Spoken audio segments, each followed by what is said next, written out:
বাপেরা নওজওয়ানেরা, এই দুনিয়া জমিনে আল্লাহ কারো বিচার নেবে না গো। বিচারের দিনের জন্য আল্লাহ একটা দিন রেখে দিয়েছে। সুম্মা নুফিকা উখরা ফাইযা হুম কিয়ামুন ইয়ানজিরুন। আবার সিংহাতে ফু দেওয়া হবে। যেমন জমিনে নাগল দিলে আলু ওঠে, ওইভাবে মানুষ উঠতে থাকবে। ওই দিনটা হবে বিচারের দিন। এই যুবকেরা, ওই বিচারের দিন আগ পর্যন্ত তোমাকে কবরের জমিনে থাকতে হবে। যখন তোমার নিঃশ্বাসটা ফুরিয়ে যাবে, কেউ তোমাকে তুলে তুলে মাটি মঞ্জিলটা দেয়, তবেই তুমি যেতে পারবে। না হয় তোমার শরীরের কোনো বল থাকবে না, তোমার শরীরে কোনো বুদ্ধি থাকবে না। ওই রুটা যখন বেরিয়ে চলে যাবে, আল্লাহ পাক ওই রুটা দিয়েছে, নিঃশ্বাস দিয়েছে, চোখ দিয়েছে, হাত দিয়েছে, জ্ঞান দিয়েছে, বিবেক দিয়েছে, বুদ্ধি দিয়েছে। এ দুনিয়া মানুষেরা, আমার জমিনের উপরে আমার দাসত্ব কর, আমার আসমানের নিচে আমার দাসত্ব কর। তোদের জন্য আমি কোরআন পাঠিয়েছি। ওই কোরআনের ব্যাখ্যা প্র্যাকটিক্যাল দেখিয়েছে মুহাম্মদ রাসূল। তোরা আমার নবীকে মেনে নে। যদি তোরা নাজাতটা পেতে চাস, যুগে যুগে দুইটা দল হবে। একটা হলো রহমানের দল, আর একটা হলো শয়তানের দল। রহমানের দলের মেন দায়িত্ব দিয়ে মুহাম্মদ রাসূলকে পাঠিয়েছি।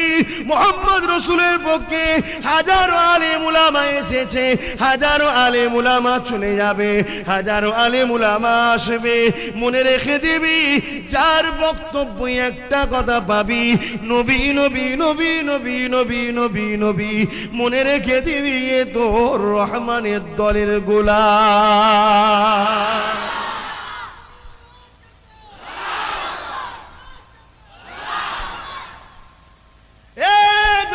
মানুষেরা, আমি আল্লাহ তোদের জন্য সমস্ত জীবন ব্যবস্থার মডেল করে দিয়েছে কোরআনকে। কোরআন তোদের জন্য জীবন ব্যবস্থার গ্রন্থ। কিন্তু এই কোরআন তোরা পড়তে পারবি না, ওই কোরআনের প্রকৃত রহস্য তোরা বুঝতে পারবি না, ওই কোরআনের শানে নজুল তোরা বুঝতে পারবি না, ওই কোরআনের নাসিক মুনসুখ আয়াত তোরা বুঝতে পারবি না। তাই আমি আল্লাহ তোদেরকে জানিয়ে দিলাম, এই কোরআনটা যার উপরে নাজিল করে দিয়েছি, সে কিন্তু আমার দোস্ত নবী মুহাম্মদ রাসূল। তার চরিত্রটা হলো উত্তম চরিত্র, তাকে আমি শ্রেষ্ঠ করে বানিয়েছি। তাই আমি আল্লাহ তোদেরকে জানিয়ে দিলাম, লাকাদ কানা লাকুম ফি রাসূলিল্লাহি উসওয়াতুন হাসানা। হে দুনিয়া মানুষেরা, লোভে পাপ, পাপে মৃত্যু, দুনিয়ার ধোঁকা তোকে জাহান্নামের দিকে নিয়ে যেতে লাগবে, আর আমার রাসূল তোকে জান্নাতের দিকে টানতে যাইবে। তাই আমি আল্লাহ জানিয়ে দিই, তোদের জন্য একটাই মডেল। সেই মডেলটার নাম হলো আব্দুল্লাহ লাল, আব্দুল্লাহ লাল, আমিনা দুলাল, মুহাম্মাদুর রাসূল।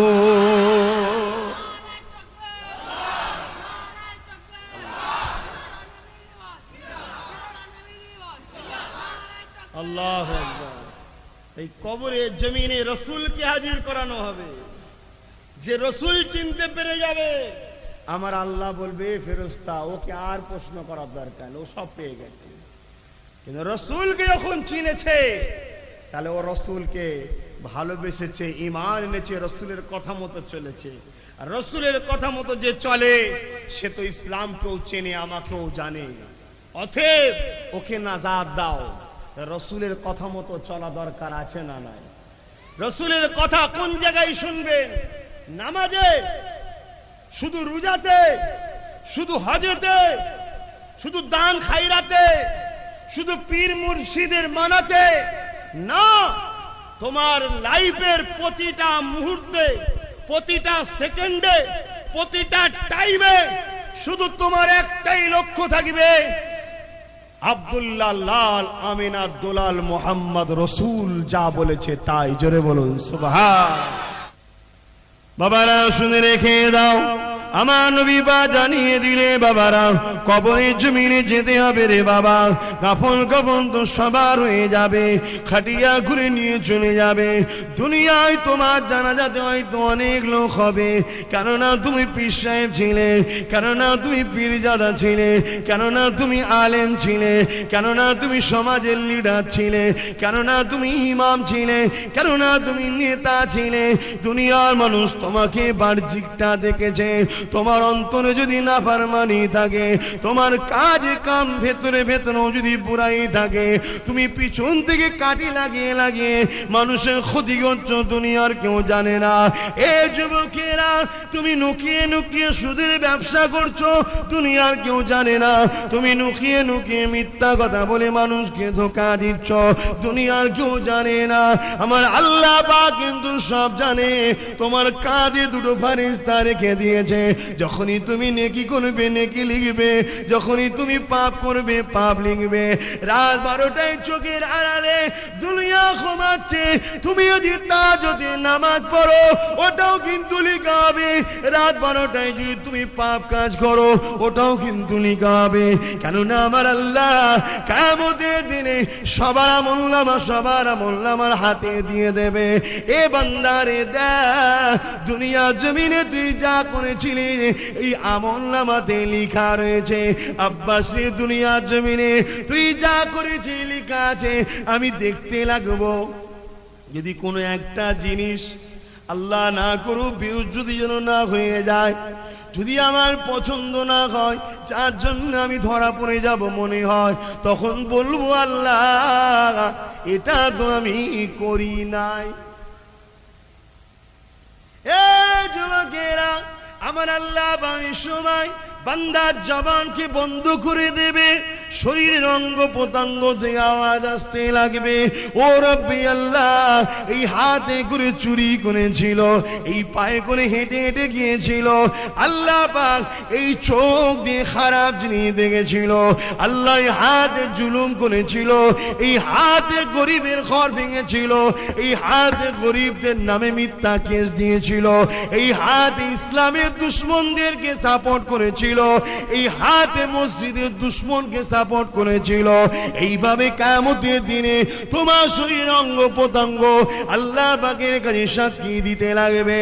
এই যুবকেরা, তাই বলে দিয়ে যায় পরিবর্তন হয়ে যাও দুনিয়ার মারের ভয়েতে, দুনিয়ার ডরের ভয়েতে, দুনিয়ার দুবেলা দুমুঠো পেট ভরে খাবার জন্য ঈমানকে সওদা করে দিও না গো, আল্লাহ দিনকে মুছে দিও না গো, রাসূলের বিরোধী হয়ে যেও না গো, আল্লাহ পাকের নাফরমানি হয়ে যেও না গো, আল্লাহ সৃষ্টি নারীদের উপরে জুলুম করো না গো, আর মা বোনেরা স্বামীদের উপরে বেইজ্জতি করো না গো, বিপর্দা হয়ে বাইরে বেরো না গো।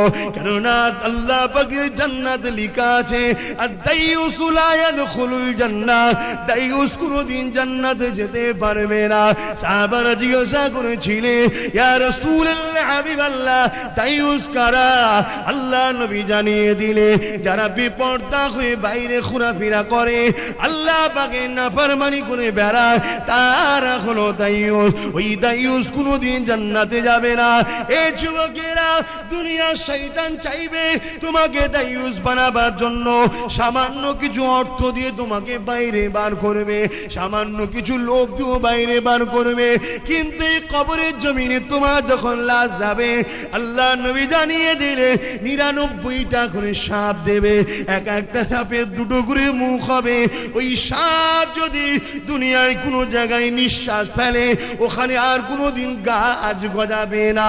এ আমার আম্মা বোনেরা, বাপ ভাইরা, এইরকম 99টা করে সাপকে নিয়ে ওই কবরের জমিনে থাকতে পারবে না গো।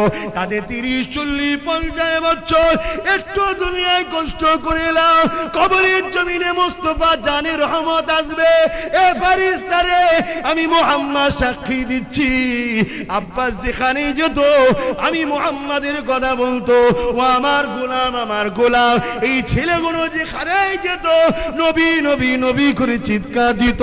এ ফেরেশতারে, চলতে গিয়ে ভুল হয়েছে, কিন্তু আমি মুহাম্মদ বলি, এরা আমার প্রেমিক ছিল। আরো জোরে বলো।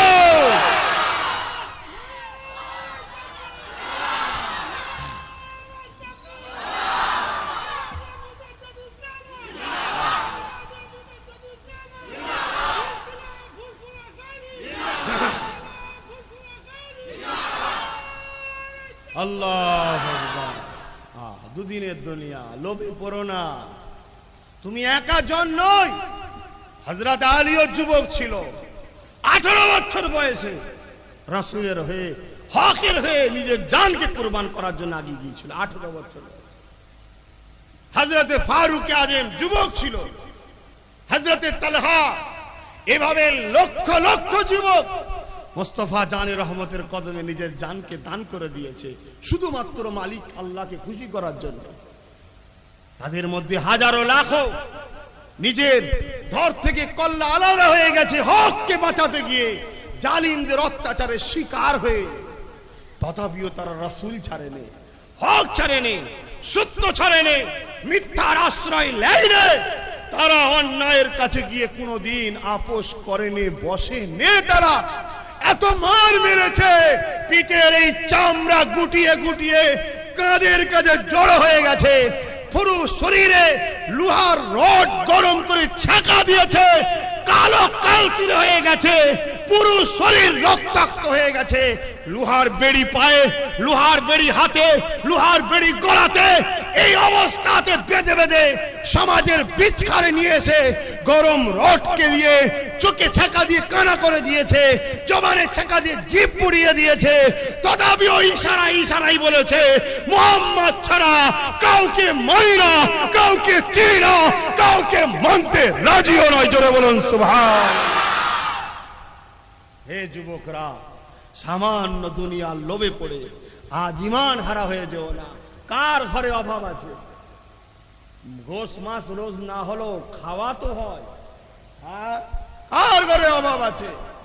কিন্তু আগামী দিন দাজ্জাল আসার আগে সব ভিখারি হয়ে যাবে লোক দুনিয়া। এটা তৈরি হবে, দাজ্জাল বেরোবে কানা। শুনছেন না? রাসূল বলে গেছে এক চোখ থাকবে, সে বেরিয়ে বলবে সোনালে, হিরেলে, জহরতলে নেবে না। সেদিন কিন্তু অভাব থাকবে, দিয়ে বলবে আমায় খোদা বলে মান। বাবার আল্লাহকে যারা ভালোবাসেন, আমার আল্লাহ তাদেরকে পরীক্ষা নেন। এক একজনকে এক একটা মুসিবত দিয়ে পরীক্ষা নেয়। কথা বুঝছেন না? সবাইকে নেবে, নেবে নেবে নেবে।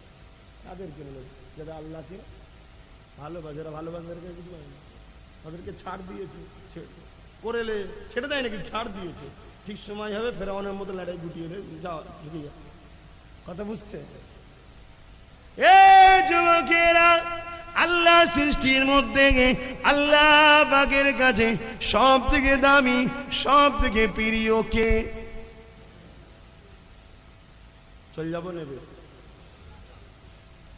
সবাই বলো কে? নূরপুর তো আমার ঘর, তাই তো নাকি? সব থেকে দামি, সব থেকে প্রিয়, সব থেকে ভালোবাসার মানুষ আল্লাহর কাছে কে? রাসূলে পাক মুহাম্মদ সাল্লাল্লাহু আলাইহি ওয়াসাল্লাম। তিনাকে পরীক্ষা নিয়েছে না? নাই না। নবী নিজে বলছে যে যত নবী এসছে, শত আম মানুষ পৃথিবীতে কিয়ামত পর্যন্ত আসবে, সব থেকে বেশি আল্লাহ আমাকে পরীক্ষা নিয়েছে। জোরে বলুন সুবহানাল্লাহ। আর আল্লাহ যাকে যত ভালোবাসে তাকে তত বেশি পরীক্ষা নেয়। তা আল্লাহ সব থেকে বেশি কাকে ভালোবাসে? তা নবী বেশি পরীক্ষা নিয়েছে। তা আল্লাহ যদি তোমাদের 10টার মধ্যে থেকে দুজনকে যদি একটু বেশি ভালোবাসে, তাহলে পরীক্ষা নেবে না? নেবে না। আল্লাহর রাস্তা জান্নাত যেতে যাওয়ার শখ আছে, জান্নাত যেতে গেলে একটা পুল পার হতে হবে। ওটার নাম কি? পুল সিরাতটা কেমন ধারা? বলো বলো। সব জেনে গেছেন, চুলের থেকে সরু আর হীরের থেকে ধার। তাহলে জান্নাত ফিরি ফিরি দেবে, যা পার হয়। শুনছেন? শুনছেন? এখনই প্র্যাকটিস করো না দেখি। এই বাঁশটা একটু তেল ফেল মেকিয়ে দিয়ে এর প্রতি হাঁটাহাঁটি অভ্যেস করো, দেখি কেমন পারো। আরে চুলোর থেকে সরু, ওখানে প্র্যাকটিসই হয় না, ওখানে কিসে হবে ভাই? ঈমান। আর ঈমানটা কি? আল্লাহ আল্লাহ রসুলকে সব থেকে বেশি ভালোবাসা, সব কিছুর থেকে, জানের থেকেও ভালোবাসা। আর যে আল্লাহ আল্লাহ রসুলকে ভালোবাসবে জানের থেকে বেশি, সে কখনো আল্লাহ ওয়ালাদের ঘরে বা নবীর খানদানদের ঘরে সমালোচনা গালিগালাজ করতে পারে? জোরে বলেন পারে? কোন অমুসলিম কি করছে না করছে আমি বলতে আসিনি। তুমি যদি মুসলমান হও, তোমার দুনিয়ায় কি হচ্ছে না হচ্ছে ওই দুনিয়ার স্বার্থে তুমি কখনো নবীর খানদানকে সমালোচনা করতে পারো না। তাই আমি যেখানেই যাই আমার ভালোবাসার মানুষদের ঘরে বলি, খবরদার কোনো পীর সাহেব পীরজাদাদের আহলে রাসূলদের সমালোচনা করবে না, তার কাছেও যাবে না, তার সাথে কথাবার্তা বলারও দরকার নেই, দূরে থাকো, কিন্তু সমালোচনাও করতে পারবে না।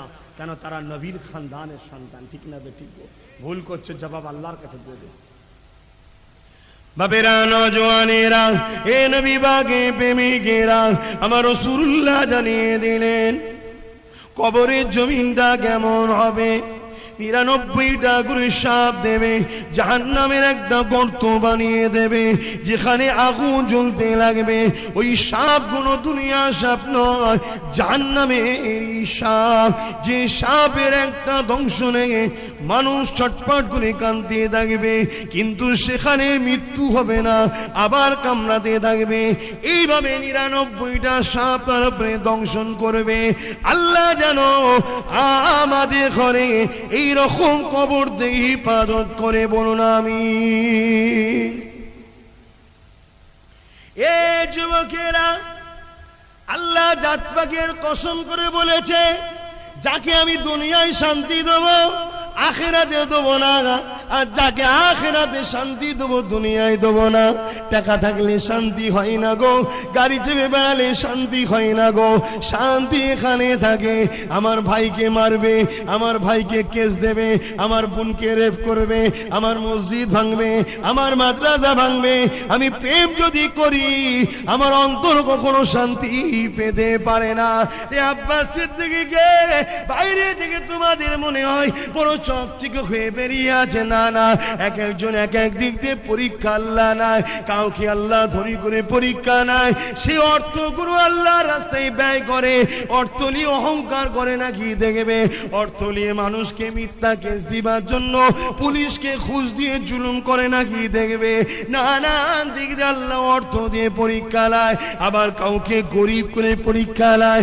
এই গরিব পেটে জ্বালাতে হারাম খেয়ে ফেলে নাকি দেখবো না। আমার নবী পাকের মুখে দিকে তাকিয়ে তাকিয়ে বলবে না, আরে আমার নবী 3 দিন খাইনে, পেটে পাথর বেঁধে ছেলেছ, আমার না এক বেলা হলো না আমি হারাম খাবো না। আমার আল্লাহ আমায় যে বাঁচিয়ে রেখেছে, আল্লাহর খুশির জন্যে অভাব হলে রোজা রেখে দেবো।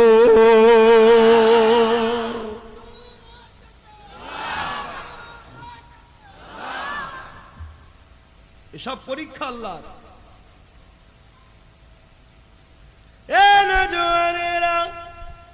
আমার আল্লাহ নবীদেরকে পরীক্ষা নিয়েছেন। আহারে হযরতে নবী মুহাম্মদ রাসূলকেও পরীক্ষা নিয়েছেন। কটায় আযান হবে? আচ্ছা, এখানে 4টে আযান হবে। ঠিক আছে, 4টে বন্ধই হবে। এ নওজওয়ানেরা, আল্লাহ নবীকে আমার আল্লাহ কত ভালোবাসেন সবই তো আমরা জানি। আদম নবীকে বলেছিল, আদম রে তুমি কিসে রাজি? আদম নবী বলেছিলেন, আল্লাহ আপনি যাতে রাজি, আমি আদম সফিউল্লাহ যাতে রাজি। মুসা নবীকে আল্লাহ জিজ্ঞাসা করেছিল, এ মুসা, আমি আল্লাহ তোমাকে দুনিয়া জমিনে পাঠাবো, ফেরাউনের ঘরে লালন পালন করে বড় করব, ফেরাউনের কোলে তুমি বসে থাকবে। ফেরাউন তাম পৃথিবীর বাদশা ছিল, ভুল বিচার করবে, একজনের হক আর একজনকে পাইয়ে দেবে। এ মুসা, তুমি যখন ছোট থাকবে, তুমি এই ভুল বিচার ফেরাউনের দেখে তুমি সহ্য না করতে পেরে ছোটবেলায় ফেরাউনের গালে টেনে চড় মারবে। এর জন্য ফেরাউন তোমাকে পরীক্ষা করবে। এই পরীক্ষা একদিকে হীরা দেবে, একদিকে আগুন দেবে। আমি আল্লাহ তোমাকে আগুন খাইয়ে তুতলা বানিয়ে দেবো। ও মুসা, তুমি কিসে রাজি? হযরতে মুসা নবী বলেছিলেন, হে আমার মালিক আল্লাহ, আপনি যাতে রাজি, আমি মুসা তাতে রাজি। অজ করবো না বন্ধ করে দেবো? কেন অজ করার পরিস্থিতি তো সমাজে নেই রে বাবা। আমি আর মদের বিরুদ্ধে বিষয় আজ করলে মদ করে রেখে যাবে, দেখেছো? আমায় বলা হচ্ছে না, দাঁড়া, তুই রাস্তায় আয়, ইট মারবো। কথা বুঝলে না? এখন যদি বলি ঘুষ খাওয়া যাবে না, এখন ঘুষ যারা খায় তারা বলে, দেখেছো আমাদের বিষয়ে বলা হচ্ছে, দাঁড়া তোকে মিথ্যা কেস দিয়ে জড়াবো। শুনছেন না? যদি বলা হয় বাবা হারাম খেও না গো, পরের জমি দখল করে খেও না, ওটা হারাম। এখন কেউ যদি কারো জমি দখল করে থাকে সে কি ভাববে আমায় বলছো তো? ভাই আমি তাকে বলছি না, আল্লাহর আইন বলছি। ওর উচিত তওবা করে পরিবর্তন হওয়া, ঠিক না বেটি? কিন্তু সমস্যা অন্য।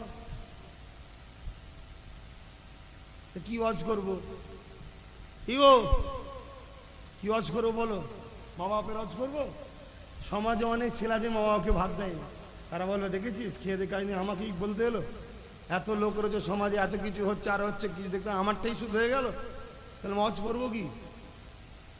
স্ত্রীর মর্যাদা নিয়ে ওয়াজ করবো? তাদের যে আল্লাহ কত অধিকার দিয়েছে। এমনও স্বামী আছে বউকের উপর জুলুম করে, সে বলে দেখেছিস আমাদের ঘরের মধ্যে কি হয় না হয়, ওটালে হুজুরের বলার কি দরকার? ভাই তোমার ঘর খেলেই বলতে এসিনি, আল্লাহর আইন। আমি এখন যদি পর্দা নিয়ে ওয়াজ করি, যেসব মেয়েরা পর্দা করে না তারা বলবে দেখেছো একটু হালকা বয়সে ঘুরছি, আর কেউ ছোট ভাই যেন সহ্য হয় না, তুই আমাদের বিষয় বলতে হবে? আরে আমার বোনেরা, আমি কে? আমি কে? আমি তো শুধুমাত্র গোলাম, আল্লাহর দাস। তুমি কে? এই যে কথা বলছি এটা আব্বাস সিদ্দিকীর নয়, এই যে এটা আমার নয়, দেখছি এ চোখ আমার নয়, এ হাত আমার নয়, এ পা আমার নয়, এ চামড়া আমার নয়, এ কিডনি আমার নয়, এ হাড় আমার নয়, এ সব তো আমার স্রষ্টা আল্লাহ, ঠিক না বেঠি? তিনি তৈরি করে আমায় ব্যবহার করতে দিয়েছে। আমার রাস্তায় লাগাবি, যত্ন করে নিজে জান্নাতে রাখবো। যে আমার রাস্তায় না লাগিয়ে অন্য জায়গায় লিজাস, লিয়ে যে জাহান্নামে পুড়াবো। দুনিয়ায় পুড়লে আধ ঘন্টা 1 ঘন্টা পরে জানটা বেরিয়ে যাবে, ঠিক না বেটি? ওখানে পুড়েই যাবে, জানও বেরোবে না, সব গলে যাবে, আবার তৈরি হবে, আবার পুড়বে, আবার গলে যাবে, আবার তৈরি হবে, আবার পুড়বে। আল্লাহ যেন আমাদের ঘরে জাহান্নাম থেকে হিফাজত করে, বলুন আমিন। আরো জোরে বলুন আল্লাহুম্মা আমিন। তবে যুবকদের ঘরে বলবো, এতটুকু বিশ্বাস রাখতে পারো, আব্বাস সিদ্দিকী যে রাস্তা দেখাচ্ছে টোটাল লাইফে যদি সত্যি মেনে চলতে পারো, টুকটাক যদি এদিক ওদিক ভুলও হয়ে যায়, ইনশাআল্লাহ আমার আল্লাহ তোমাকে মাফ করার রাস্তা বার করে দিয়ে তোমাকে বেগুনাহ করে নিয়ে যাবে। জোরে বলুন সুবহানাল্লাহ। কলিকাতায় টিকাতলিতে আমার দাদা হুজুরের হাতে এক মানুষ এসে, অনেক বড় কথা, বায়াত হয়েছিল, অনেক বড় কথা। বাপ পুরোটা বলবো না ছোট করে বলবো? পুরোটা বললে আবার বলে বাপ দাদার কথা বলছে। এই যেটা কে বললো ওর কথা শুনে লাভ নেই, ও মুনাফিক। এই ধরনের মাইন্ডের আমি লোক, কে কি বলছে আমার শোনার দরকার নেই। আমার আব্বা, আমার আম্মা, আমার ভাই, আমার বোন, আমার আব্বা, আমার আম্মা, আমার ভাই, আমার বোন, আমার আব্বা, আমার আম্মা, আমার ভাই, আমার বোন, আমার থাকলেই হবে। সবাইকে দেখে আমার কোনো লাভ নেই। সবাইকে আমার আল্লাহ তার দিকে করতে পারেন, কিন্তু করেছে। বলুন সবাই জানতে দেবে, সবাই আল্লাহ মানে নবী মুহাম্মদ সাল্লাল্লাহু আলাইহি ওয়াসাল্লামের মতো পৃথিবীতে কেউ আসে না আর আসবে না। সবাইকে আমার আল্লাহ নবী মুহাম্মদ সাল্লাল্লাহু আলাইহি ওয়াসাল্লাম করে দিতে। আব্বাস সিদ্দিকী দি বলে সব লাগবে হয়, কিন্তু আমার আল্লাহ যা দিয়েছে কোটি কোটি শুকরিয়া, বলুন আলহামদুলিল্লাহ। হ্যাঁ, দাদা হুজুর রহমাতুল্লাহ আলাইহির কাছে সবটা বলতে গেলে বাপ অত সময় হবে না, আমি মেন জায়গাটা বলছি। একজন মানুষ এসেছে, বায়াত হবে, যুবক ছেলে। হুজুর বললেন বাবা, যখন এসে ঢুকেছে কলিকাতার টিকাটলি মসজিদ, চেনেন তো? এই পিছনে যারা দাঁড়িয়ে আছেন জায়গা পাননে বলে, দাদা হুজুর কথা শুনবেন তো? হাত তুলে বলেন। পিছনে যারা বসে দাঁড়িয়ে আছেন, বসে নয়, বসে তুমি আরামে রয়েছে, যা দাঁড়িয়ে আছে। হ্যাঁ ঠিক আছে আলহামদুলিল্লাহ। আপনারা শুনবেন তো? দাদা হুজুরের কথা দাঁড়িয়ে আছে, হ্যাঁ নাইবাচরি কষ্ট করে এসছে, আর আমি আর দাদা বলে আমি বলে দেবো না। তবে এতটুকু মনে রেখে দিও, দাদা হুজুর আমার একার প্রপার্টি নয়, দাদা হুজুর সবার। ওই মানুষটা দাদা হুজুরের কাছে এসছেন, বায়াত হবে, মসজিদের বাইরে দাঁড়িয়ে আছে। কেন আলেম মানুষ তো, সাধারণ মানুষ নয়, দেখছে, কিন্তু যুবক, তবে টাটকা আলেম হয়েছে। দেখছে বেশ কিছু লোকের সঙ্গে দাদা হুজুর কথা বলছে, যে লোকগুলো সব নুরানি চেহারা লোক, তাদের চেহারায় একটা আলাদা রনক। কিছুক্ষণ পরে তারা চলে গেল, এই মানুষটা ভেতরে গেল, বললেন যে আমি আপনার কাছে বায়াত হব। কোথায় বাড়ি? অনেক দূরের কথা, অনেক দূরে বাড়ি। তো তখন বললেন, বাবা এত দূর থেকে এনে এসছো কেন? অনেক তো ওলি আল্লাহ আছে ওইদিকে। তখন ওই মানুষটা বলেছিলেন যে হুজুর, পীর তো অনেক আছে, পার করার পীর খুঁজে পাইনি, আল্লাহ আপনাকে পার করার পীর বানিয়েছে। জোরে বলুন সুবহানাল্লাহ। তার মানে বুঝতে পারলেন কিছু? কাঁধে করে পার করবে না, না, পার করার লাইন, একটা ফয়েজেরও ব্যাপার থাকে। তো যাই হোক, দাদা হুজুর মোচকে আসলেন, বললেন যাও বাবা, কালকে তুমি আসবে। মানুষটা আজকে দেশ ভাগ হয়েছে, তখন দেশ ভাগ হয়নি, অন্য দেশ অনেক দূরে, কথা বুঝে আসছে, সেই জায়গা থেকে এসেছে। তখন দেশ ভাই না, সব ভারত ছিল, বিশাল ভারত তখন ছিল। অপরিচিত জায়গা, কলকাতায় কোথাও থাকবে, কোনোভাবে রাত্রিরে মশার কামড় টামড় নিয়ে কষ্ট করে রাতটা কাটিয়েছে।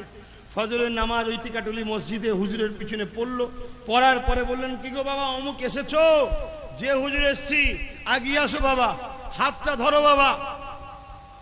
হাতটা যখন ধরেছে, চোখের দিকে তাকাও।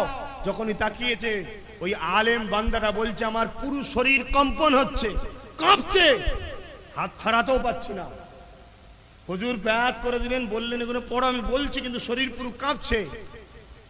কিন্তু আমার মধ্যে একটা প্রশ্ন জাগলো, হুজুর আপনার সঙ্গে আমার একটা কথা জানতে ইচ্ছা যায়। আল্লাহর ওলি বুঝতে পারলেন, আল্লাহ বুঝার তৌফিক দেন, সবাইকে সরিয়ে দিলেন। বলো বাবা। হুজুর এই কাজটা কালকে করে নিলেই তো মিটিয়ে যেত, তাহলে ঘরে চলে যেতাম। এত কষ্ট করে বাইরের মানুষ, রাত্রিরে কোথাও থাকবো, মশা মাছর কি সমস্যা। তখন হুজুর মোচকে এসে বললেন, বাবা তুমি যে জায়গা থেকে এসেছো, যারা বসে আলোচনা করছিল ওনারা হলো দুনিয়ার মানুষ না, ওনারা একজন কুতুব, মানে আম মানুষ নয়, দুনিয়ার কুতুব, বিভিন্ন শহরের। তো ওই কুতুবদের যে সর্দার ছিল তোমার শহরে, তিনি ইন্তেকাল হয়েছিল। আমি এই জমানার মুজাদ্দেদের পাওয়ার সব থেকে, ওই জমানায় পাওয়ার থাকে, আমাকেই কুতুব সিলেক্টেড করার দায়িত্ব দেওয়া হয়েছিল। তাদের সঙ্গে মাশওয়ারা করছিলাম। যখন তুমি বললে ওই শহর থেকে আমি এসেছি, ভাবলাম যদি আবু বকরের মুরিদটাকে আল্লাহ কুতুব করে আমার ছেলে, আমি বড় খুশি হব। সারা রাত তোমার জন্য নামাজ আদায় করে তাহাজ্জুদ পড়ে দোয়া চেয়েছি। গায়েবী ইলহাম হয়, নবীদের ওহী হয়, ওলিদের উপরে গায়েবী আওয়াজ ইলহাম হয়। বাবা আমার আল্লাহ তোমাকে কুতুবের বিলায়েত দিয়েছে, কবুল করে নিয়েছে। জোরে বলুন সুবহানাল্লাহ। সেই আবু বকরের খুন আলহামদুলিল্লাহ আব্বাসের শরীরে আছে। এতটুকু বলে যেতে পারি, বেঈমানি করিনি আর করব না। যেটাই করছি দ্বীন হকের জন্য, আল্লাহর জন্য, আর আল্লাহ সৃষ্টি হিসাবে তোমাদেরকে ভালোবাসি, তাই করছি। তুমি বুঝতে অসুবিধা হতে পারে। সেই জায়গায় ওই মানুষটা ভাবছে, যার হাতে হাত দিয়ে এত বড় বেলায়েতের দরজা পায়, তার কাছে থাকলে আরো কিনা পাবো, তাই না? তাই যেতে চাই না। দাদা হুজুর বললেন, বাবা শহরে বহুত পাপ হয় রে বাবা, কুতুবদের ওসিলায় আল্লাহ শহরকে টিকিয়ে রাখে। শুনছেন? আল্লাহ ওয়ালাদের গুরুত্ব আছে না নাই? আজও কেউ কেউ তাহাজ্জুদের নামাজ পড়ে কাঁদে বলে এখনো তোমাদের উপরে মুসিবত সেইভাবে আসেনি। তো সেই জায়গাতে তুমি যাও বাবা। সে কিছুতে যেতে চাইনি। হুজুর কিছু খলিফাকে বললেন, যাও বাবা, একে জোর করে তুলে দাও গাড়িতে। মেট্রো ট্রেন যেসব গাড়ি ছিল তখন, তুলে দাও। যখন গাড়িতে তুলে দিচ্ছে, দাদা হুজুর তখন বলেছিলেন, বাবা দুনিয়ায় আর হয়তো দেখা হবে না, আল্লাহর জান্নাতে দেখা হবে বাবা। জোরে বলুন সুবহানাল্লাহ। এই ঘরের বাচ্চা, কিছু না থাকলে কেন বলতে যাব? আমারও কি আল্লাহর ভয় নেই? আমাকেও তো কবরে ঢুকতে হবে। হুজুরের ছেলে বলি কি ছাড় নাকি?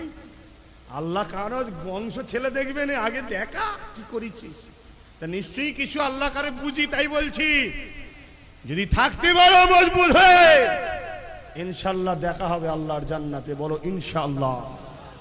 তো ভাইয়েরা আমার নবীর কথা বলছিলাম, যে আল্লাহ যাকে ভালোবাসে তাকে পরীক্ষা নেবে। একটু বলি, ধৈর্য না হলে হবে না, হতাশা হলে হবে না, কেননা হতাশা ইসলামের কোনো ইজাজত নাই।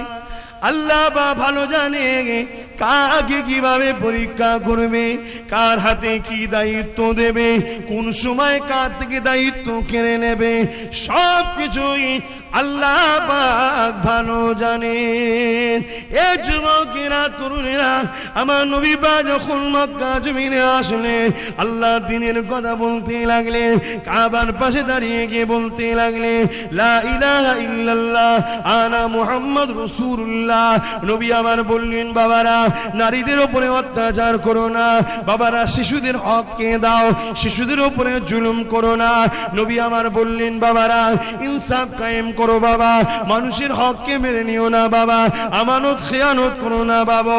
ধনীরা হয়ে তোমরা গরিবদেরকে হত্যা করছো, জুলুম করছো, মানুষকে মারছো, এগুলো করো না গো বাবা। কেননা মালিক সবাইকে সৃষ্টি করেছে, তিনি সব দেখছেন, এর বিচার একদিন হবে। এইভাবে যখন নবী বলে একটা দুটো তিনটে করে আমার নবীর দিকে দলে দলে লোক আসতে লাগলো। ওই সময় দেখা গেল আবু জেহেল উতবা সাইবা দেখতে লাগলো মুহাম্মদকে রুখতে হবে, কি করে রুকা যায়। কেন আমার নবী একটা বড় খানদানের সন্তান, কুরাইশ বংশের সন্তান, তার দাদু বাপ দাদাদের বড় নাম ছিল, তাই নবীকে ডাইরেক্ট না রুখতে পেয়ে যারা রাস্তার বিভিন্ন জায়গায় বসে থাকতে লাগলো, রাস্তায় বিভিন্ন জায়গায় বাধা দিতে লাগলো। মুহাম্মাদের কাছে কেউ না যেতে পারে, যে আমার নবীর কাছে যাবে রাস্তায় থেকে আটকে আটকে দিতে লাগলো, তাদেরকে মারতে লাগলো, জুলুম করতে লাগলো।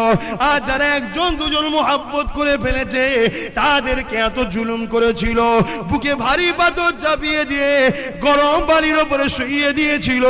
তারা এই অবস্থায় অনেকে মারা গেছে, তথাপিও তারা আল্লাহর পরীক্ষায় কামিয়াবি হয়ে জান দিয়েছে আমার নবী, এবং হক সত্য নাইকে তারা কখনো ছেড়ে দেয়নি। আল্লাহুম্মা সাল্লি আলা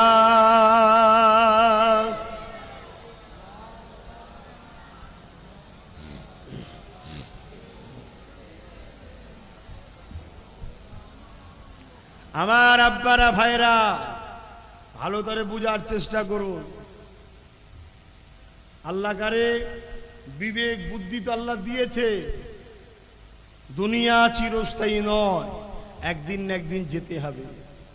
আর আল্লাহ যাকে ভালোবাসে আল্লাহ তাকে আজমাইশ করবেন, পরীক্ষা নেবেন, ধৈর্য ধরতে হবে, মন খারাপ করলে হবে না। শুধু তোমাকে ভাবতে হবে তুমি আল্লাহর জন্য করছো, রসুলের জন্য করছো, হকের পক্ষে আছো না নাই। যদি থাকো তোমার উপর যতই জুলুম হোক, তুমি উপকৌশল নিতে পারো, তুমি বড় প্ল্যান তৈরি করতে পারো, কিন্তু তা বলে আল্লাহর রাস্তা, হক রাস্তা তোমায় ছেড়ে দিলে হবে না। বাবারা আমার নবী পাক যখন বলেছিল এ দুনিয়া মানুষেরা তোমাদের মালিক তোমাদেরকে ফিতনা ফাসাদ করার জন্য পাঠাইনে, তোমাদের মালিক তোমাদের ঘরে চুরি বদমাইশি গরিবদের উপরে জুলুম করার জন্য পাঠাইনে, তোমাদের মালিক তোমাদেরকে পাঠিয়েছে এই দুনিয়ার বুকে আমার প্রতিষ্ঠিত করার জন্যে, নাই প্রতিষ্ঠিত করার জন্যে। এই দুনিয়ায় তোমরা শান্তিতে থাকবে, ব্যবসায় কখনো কাউকে ধোঁকা দেবে না, গরিবের মাল কখনো তোমরা নিজের মাল করে করে ভক্ষণ করবে না, নারীদেরকে তোমরা কখনো অসম্মান করবে না।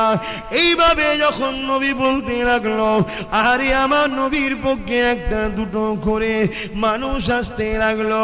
তাদের মধ্যে থেকে একটা মানুষ, জিনার নাম হযরতে বেলাল, হাফসি দেশের কালো মানুষ, আরে গোলাম হয়ে মক্কার জমিনে বিক্রি হয়ে গিয়েছিল। তখন এই গরিবের মানুষকে বিক্রি করা হতো, ধনীরা তাদেরকে কিনে নিত, ধনীরা তাদের মনিব হয়ে থাকতো, মালিক হয়ে থাকতো, তাদেরকে হত্যা করে দিল, কোনো বিচার ছিল না গো। এই গোলামির শিকলটা ভেঙে দিয়ে পৃথিবীর মানুষকে মুক্তির আলো আমার রসুল দেখিয়েছে গো। আরে এমন সময় গোলাম বেলাল যখন থাকে, ওই সময় গোপনে বেলালের কানে পৌঁছে যায় আব্দুল্লাহর ঘরে আমিনার কোলে যে বাচ্চা এসেছিল মুহাম্মদ, তিনি আখিরি জামানার নবী পয়গম্বর। তাই বেলাল যখন এই কথা শুনে, বেলাল আমার নবীকে নবী বলে, আল্লাহকে আল্লাহ বলে, ইমানের নূরের কালেমা পড়ে সত্যের পক্ষে, ন্যায়ের পক্ষে, অসহায়ের পক্ষে, ইনসাফের পক্ষে, মিথ্যার বিরুদ্ধে, সুদ ঘুষের বিরুদ্ধে, আল্লাহ পাক যেগুলো অপছন্দ করে তার বিরুদ্ধে, আর যেগুলো আল্লাহ পছন্দ করে তার পক্ষে দাঁড়াবে বলে বেলাল ইমানের কালেমা পড়ে মুসলমানের খাতায় নাম লিখিয়ে দেয়।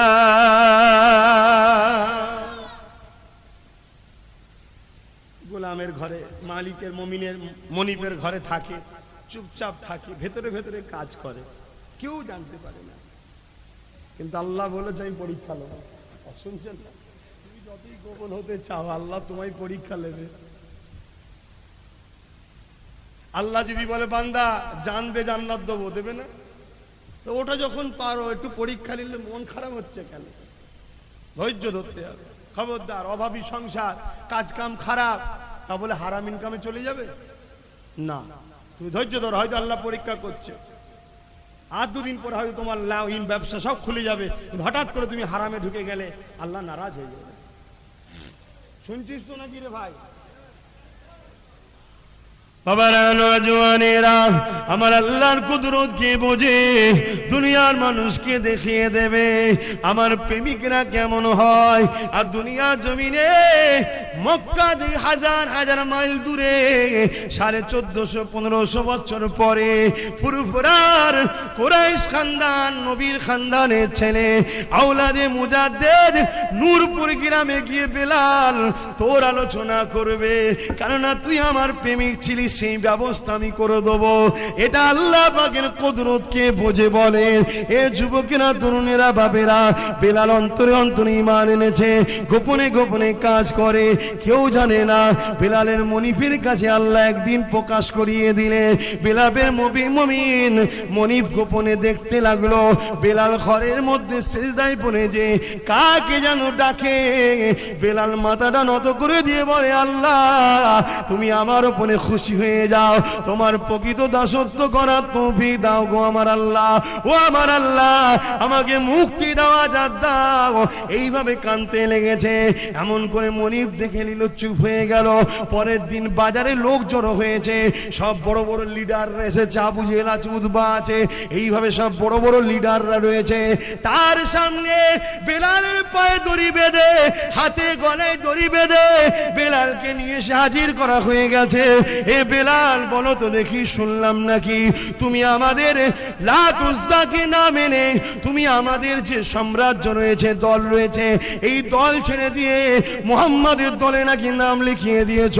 বেলাল চিন্তা করছে, এখন যদি আমি বলি যে না লিখাইনি, তাহলে হয়তো জানে বেঁচে যাব, আমাকে মারবে না, জানটা বেঁচে যাবে। কিন্তু আল্লাহ বলেছে মিথ্যা বলো না, মিথ্যা গুনার মা, আল্লাহ নারাজ হয়ে যাবে। জান তো বেলালের নয়, শরীর তো বেলালের নয়, রূহ তো বেলালের নয়। যিনি দিয়েছে আঘাত করলে আমার যদি কষ্ট হয়, তার থেকে বেশি কষ্ট তো আমার আল্লাহর হবে। কেন? আল্লাহ তো এইগুলো বানিয়েছে। আমি মিথ্যা বললে সে নারাজ হয়ে যাবে, হয়তো আমি দুনিয়ায় মার খাবো না, আর যদি আমি সত্য বলি মার খাবো, কিন্তু তিনি তো খুশি হয়ে যাবে। আমার জান আগে না আমার মালিক যিনি আমায় নিঃশ্বাস দিয়েছে, আমায় জান্নাত দেবে, তিনি আগে। বেলাল ফাইসাল্লাহ করে বলে দিল, এ দুনিয়ার নিষ্ঠুর পাষাণ লিডারেরা শুনে রেখে দে, আমি বেলাল বলে